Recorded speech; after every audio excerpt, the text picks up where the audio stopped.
Hey everyone, my name is Jenna if you're new here, and today I'm going to go through my American Girl wish list. I'm going to keep this video specific to just dolls that are on my wish list, and I might make a separate video on outfits and accessories and things like that, but we're going to keep it just dolls for this video. So without further ado, let's get right into it. First, I'm going to start with my historical wish list, and the first doll on that list would be Kit Kittredge. I always loved the Kit movie as a kid, so I really associate her with that.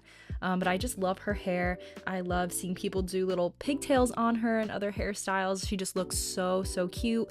And I also don't have a lot of dolls with short hair, especially this short. I also really want a Kit with the kind of squintier eyes. The Kit on the website right now has the extremely round eyes, which is due to the changes in the classic mold, but I just prefer the look of the old classic mold and how the eyes used to look. I feel like the new ones you can really see the whites of their eyes, and I'm not sure about that. It kind of feels like they're staring into your soul a little bit. So I'm on the hunt for a Kit with a very specific look, kind of like in this photo right here. Next is Rebecca Rubin, and I absolutely love her. She's so beautiful. All her features come together just so nicely. I also love her collection. She has definitely one of my favorite historical collections, and I love that she wants to be an actress, and I love how kind of everything, all her outfits and all her accessories, her furniture kind of has like a dramatic flair to it. I'm kind of torn between if I want a historical version or a Be Forever version. I don't really see much of a difference in their faces, but I think just the meat outfits is the main thing. I think I'm just torn between which meat outfit I would prefer. And last on my historical wish list is Claudie Wells, and she is just absolutely adorable. She has this very sweet look on her face that I just love. I love her curly hair and the little ringlets that she has in the front. I've been hearing some rumors that she might be retiring, which I really hope isn't true. I also don't have a doll with this face mold, and I absolutely love it, so she's definitely high on my list.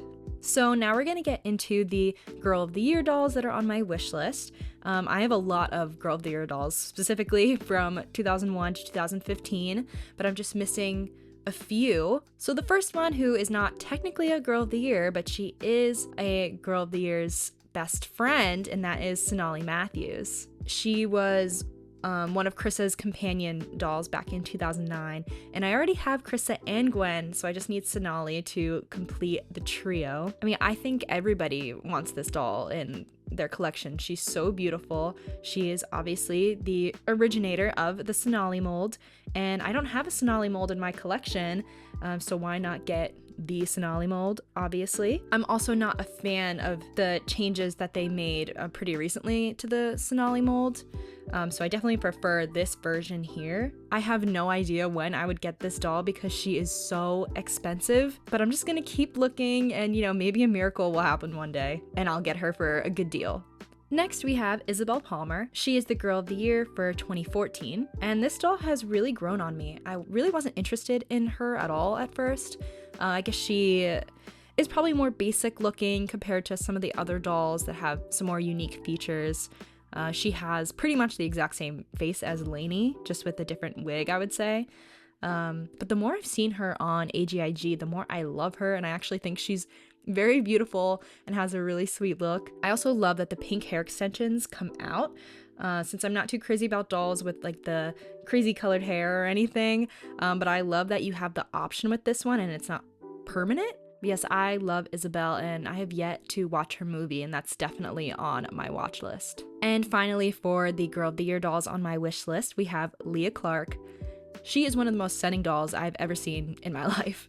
But she's definitely up there with Kanani for me. Like, the way her features all blend together is just so beautiful. Her hair color with the skin tone just goes so well. She's also extremely photogenic. I see her all the time on AGIG, and there is not a bad picture of her out there. And as someone who really likes to take pictures of their dolls, I would love to have a Leah. I also don't see myself getting any of the other Girl of the Year dolls post 2016, at least right now. I think a big part of it for me is the nostalgia factor.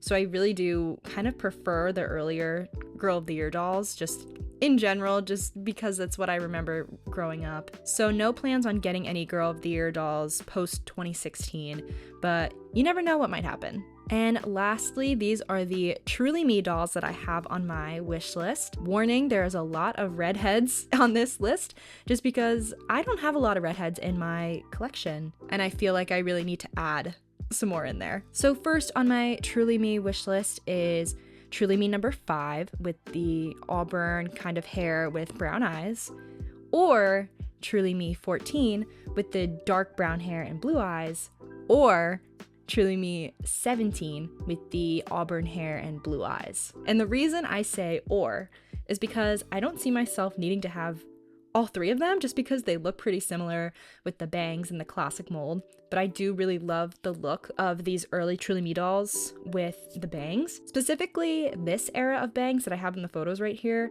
not like the big pie bangs of the Pleasant Company versions. I feel like the way these bangs here are cut is like much more subtle. I would say all of these girls are pretty few and far between.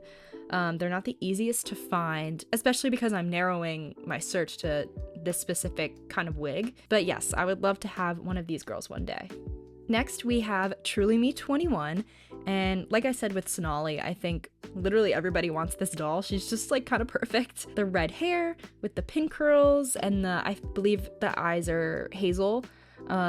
She's just so cute. And I specifically want the one with the pin curls that you can see here. There are actually 2 versions of her, if you didn't know. There's this one here with the pin curls, and then there's another version where she just has no pin curls. But yeah, this doll is just undeniably cute, and I need her. Next, we have Truly Me 27. And I actually do have Truly Me 22, who is actually my background photo right here. This is Emmy, my 22, and I'm aware that they look extremely similar. Before I got my 22, I was actually debating between getting a 22 or 27, and I decided to go with a 22, but I still really love 27. I love the layers in her hair. She's just one of those dolls that I find really nostalgic because I feel like everybody kind of had her on AGTube like back in the day. She's just a very pretty doll, and she can be sisters with my 22. Next, we have Truly Me 35. And so, fun fact, she was actually part of my childhood collection, and I gave her away to my nieces along with my childhood McKenna probably like 5 or 6 years ago. While I wasn't interested in American Girl, at least not at the time, I ended up rebuying McKenna this past summer, and now I'm kind of considering 35 as well, just because she's the only childhood doll that I don't have with me, and so my heart is telling me that I need her again. And she's a redhead too, and I'm lacking in redheads in my collection. She's just really cute. I love the red hair and brown eyes combination, so I think I am interested in getting her again, so we'll see. Next, we have Truly Me 36, and I think everyone knows how hard it is to find this doll and how expensive she is. I already have 32 and 48, so in my mind, she's like their third sister just because they all have the classic mold with this same wig, like the same haircut, just with different hair colors. So they're sisters in my eyes, and I really would love to have all 3 of them together. She is incredibly cute, and I would definitely consider her to be one of the Grail dolls on my wish list just because she's really hard to find and she's so expensive. Okay, I promise these next 2 are the last of the redheads. So we have Truly Me 37, who has the red hair, classic mold. I believe she has green eyes or hazel eyes. It's kind of hard to tell in this photo, with the freckles. Or we have Truly Me 38, and she also has the red hair with classic mold, but this time she has bangs and she has green eyes and freckles. And again, the reason I say or is because I don't necessarily think I would need like to have both of these dolls in my collection. Like they look pretty similar, so I feel like either one could fill like my want for one of these 2. I always loved 37 because of Girl of the Year Studios doll Asia before she made a custom Asia doll. And I always loved 38 because of Basil Mentos' doll, Julia, of course. And I've also realized 38 can be pretty hard to find, so it would be pretty cool to find her, but I would be happy with either of these 2. Next, we have Truly Me 58, and she is such a cutie. Her face is so sweet. I love how unique her wig is compared to the other Truly Me dolls. I love how short it is. I also feel like this doll can be pretty hard to find, especially in good condition, because I'm really picky about the dolls that I get and I want them to be pretty much like new when I get them. So my main concern is definitely finding one with good hair. But I love seeing this doll on AGIG. She's one of those dolls that just looks so cute with glasses on, and I would love to have a Truly Me doll that just like permanently wears her own pair of glasses and just have that kind of be part of her character in my collection. But yes, I am definitely on the lookout for this doll. And finally, the last doll on my wish list is Truly Me 80. I kind of recently discovered this doll as I've gotten back into collecting because she actually came out during the time where I wasn't collecting. So I'm really not as familiar with the newer Truly Me dolls, but when I saw her, I just thought she was so beautiful. I also love that she has brown eyes because I feel like a lot of the times American Girl will give dolls that look similar to this, like hazel eyes or something like that, which also can be very pretty, but I love that she has brown eyes. And as I've been kind of searching for this doll on eBay, Mercari, Facebook, whatever, I found that it's kind of hard to find her without the wonky eye that happens in the Josefina mold. Typically, I feel like when you're looking at the doll, it's their right eye that tends to kind of look off into another direction, and it kind of looks like they're looking in two different directions at once. So I've seen a lot of listings of this doll with the wonky eye, but I also have seen a lot of this doll on AGIG with the good eyes looking absolutely beautiful. So I think it's just about finding the right one for me. So that was every doll on my wish list currently. I'm sure this will change and evolve over time, but these are the dolls that I have my heart set on right now. Thank you all so much for watching. Please remember to follow me on Instagram at AGTinyDolls. I try to post multiple times a week. I hope you all have a wonderful day and see you in the next video.